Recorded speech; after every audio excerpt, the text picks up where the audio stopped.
જો મિત્રો, પથાપુરા ગામની કિનારે ત્યાંથી કિલોમીટર દૂર, અડધો કિલોમીટર સાબરમતી નદી આવેલી છે.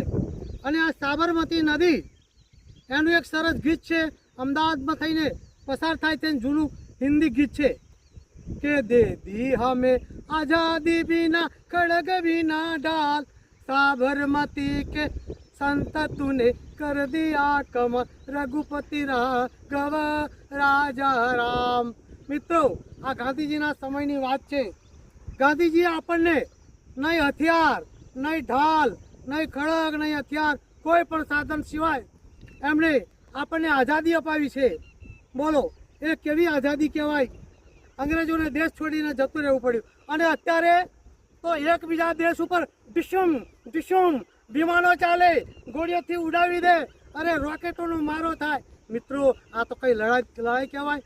અહિંસાની લડાઈ હોવી જોઈએ. હિંસા ન થાય એવી લડાઈ લડે એવા કોણ હતા? ખાલી એક ગાંધી બાપુ. તો મિત્રો, આવજો. જય હિન્દ, જય ભારત.